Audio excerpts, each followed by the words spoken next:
Hello friends, இந்த வீடியோவில் இன்றைக்கி என்ன பார்க்க போகிறோம் அப்படின்னு பார்த்தீங்கன்னா, பிஜிடிஆர்பி 2025 எஜுகேஷன் சிலபஸில் இருக்கக்கூடிய யூனிட் 1ல் இருக்கக்கூடிய நியூ டாபிக் தான் பார்த்துட்டு வரோம். இன்றைக்கி பார்க்கக்கூடிய தலைப்பு என்ன அப்படின்னு பார்த்தீங்கன்னா, ஆர்டிஇ ஆக்ட் 2009 அப்படின்னா என்ன அப்படின்னா, ரைட் டு எஜுகேஷன் கல்வி பெறும் உரிமை சட்டம் 2009. இதை வந்து நியூ டாப்பிக்காக அதில் இருக்கிறது. ஏற்கனவே வந்து 4 வீடியோஸ் போட்டிருப்பேன், பார்க்காதவங்க அதை பார்த்துட்டு வாங்க. அதுக்கான லிங்க் வந்து டிஸ்கிரிப்ஷனில் கொடுக்குறேன். இப்போ இந்த ஆர்டிஇ ஆக்ட் பற்றி நம்ம பார்க்கலாம்.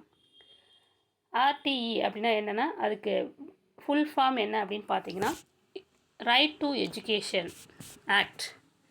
தமிழில் என்ன அப்படின்னு பார்த்தீங்கன்னா, கல்வி பெறும் உரிமை சட்டம் 2009 கொண்டு வந்தது. இதில் என்ன கொடுத்துருக்காங்க அப்படின்னு பார்த்தீங்கன்னா, இந்திய அரசியலமைப்பு சட்டம் 21A கீழ் இயற்றப்பட்ட சட்டம் தான் வந்து இந்த கல்வி பெறும் உரிமை சட்டம். எந்த அரசியலமைப்பு சட்டத்தின் கீழே இயற்றப்பட்டது அப்படின்னு பார்த்தீங்கன்னா, 21A கல்வி பெறும் உரிமை சட்டம் 2009 ஆகஸ்ட் 4ஆம் நாள் இந்திய பாராளுமன்றத்தில் வந்து நிறைவேற்றப்பட்டது. எப்போ இதை நிறைவேற்றினாங்க அப்படின்னு பார்த்தீங்கன்னா, 2009 ஆகஸ்ட் 4ஆம் தேதி இந்திய பாராளுமன்றத்தில் வந்து இதை நிறைவேற்றினாங்க.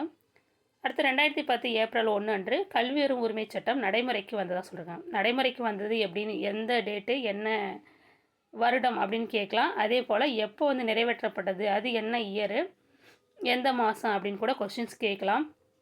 ரெண்டுமே தெரிஞ்சு வச்சுக்கோங்க. நிறைவேற்றப்பட்டது 2009, நடைமுறைக்கு வந்தது பார்த்திங்கன்னா 2010. தேதியும் ஞாபகம் வச்சுக்கோங்க, அந்த மாதமும் ஞாபகம் வச்சுக்கோங்க. 2009 ஆகஸ்ட் 4 நிறைவேற்றப்பட்டது. எதுனா கல்வி பெறும் உரிமை சட்டம். 2010 ஏப்ரல் 1 வந்து நடைமுறைக்கு வந்தது. இதன் மூலம் கல்வி பெறும் உரிமை சட்டம் இயற்றியுள்ள 135 நாடுகளில் இந்தியாவும் ஒன்றாக இணைந்துள்ளது. இது 135 நாடுகள் வந்து மொத்தமாக இருக்குது. கல்வி பெறும் உரிமை சட்டம் இயற்றி இருக்குது. 135 நாடுகள் வந்து இயற்றி இருக்குது. கல்வி பெறும் உரிமை சட்டத்தை இயற்றி இருக்குது. அதில் இந்தியாவும் ஒன்றுன்னு சொல்லி இதில் சொல்லியிருக்காங்க. கல்வி பெறும் உரிமை சட்டப்படி 6 முதல் 14 வயதுக்குட்பட்ட அனைத்து குழந்தைகளுக்கும் இலவச மற்றும் கட்டாய கல்வி பெறும் உரிமை உள்ளது என்ற சட்டம் நிறைவேற்றப்பட்டுள்ளது. இந்த சட்டத்தின்படி என்ன அப்படின்னு பார்த்தீங்கன்னா, 6 முதல் 14 வயதுக்குட்பட்ட அனைத்து குழந்தைகளுக்கும் இலவச மற்றும் கட்டாய கல்வி பெறும் உரிமை இருக்கிறதா சொல்லியிருக்காங்க. இதான் வந்து சட்டத்தில் வந்து நிறைவேற்றியிருக்காங்க. அப்போ இதனுடைய முக்கிய கூறுகள் என்ன அப்படின்னு பார்த்துக்கலாம். ஃபஸ்ட்டு என்ன அப்படின்னு பார்த்தீங்கன்னா, கல்வி பெறும் உரிமை சட்டத்தின்படி கல்வியானது அடிப்படை உரிமைகளில் ஒன்றாகும். கல்வின்றது நம்மளுடைய அடிப்படை உரிமைகளில் வந்து ஒன்றா இருக்குது. ரெண்டாவது பாயிண்ட் என்ன அப்படின்னு பார்த்தீங்கன்னா, 6 வயது முதல் 14 வயது வயதுள்ள குழந்தைகள் இலவச கட்டாய கல்வி பெறும் உரிமை இருக்குது. 6 வயசுலேருந்து 14 வயசு வரைக்கும் உள்ள குழந்தைகள் வந்து இலவசமாக கல்வி கற்றுக்க அவங்களுக்கு உரிமை இருக்கிறதா சொல்லியிருக்காங்க. இதில் அடுத்து கட்டாய கல்வி பெறும் உரிமை என்பது 6 முதல் 14 வயதுக்குட்பட அனைத்து குழந்தைகளையும் பள்ளியில் சேர்த்தல், தக்க வைத்தல் ஆகியவை கட்டாயமாக சொல்லியிருக்காங்க. அடுத்த பாயிண்ட்டு, இலவச கல்வி என்பது அரசு தொடக்க கல்வி இலவசமாக வழங்குதல். இலவச கல்வினா என்னென்னா, அரசு தொடக்க பள்ளிகள், அதாவது தொடக்க கல்வியை வந்து இலவசமாக வழங்குதல். அடுத்த பாயிண்ட்டு, கட்டாய கல்வி பெறும் உரிமை சட்டத்தில் மத்திய மாநில அரசுகளின் பொறுப்புகள் கிராம கல்விக்குழு பெற்றோரின் கடமையை வலியுறுத்துகிறது. கட்டாய கல்வி உரிமை சட்டத்தில் மத்திய மாநில அரசுகளின் பொறுப்புகள் வந்து கிராம கல்விக்குழு வந்து பெற்றோரின் கடமையை வந்து வலியுறுத்ததாக சொல்லியிருக்காங்க. அடுத்தது, இது மாநில ஆசிரியர் விகிதங்கள் இது மாணவ ஆசிரியர் விகிதங்கள், கட்டிடங்கள், பள்ளி, வேலை நாட்கள் போன்றவற்றின் விதிமுறைகளை வந்து குறிப்பிடுறது.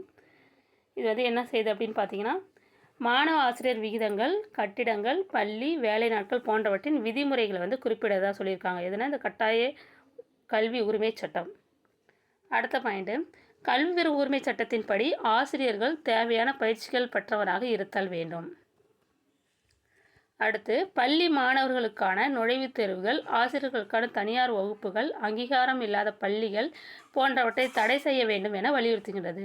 இதில் வேறு என்ன சொல்லியிருக்காங்க அப்படின்னா, பள்ளி மாணவர்களுக்கான நுழைவுத் தேர்வுகள், ஆசிரியருக்கான தனியார் வகுப்புகள், அங்கீகாரம் இல்லாத பள்ளிகள் போன்றவற்றை தடை செய்யணும் அப்படின்னு சொல்லியிருக்காங்க.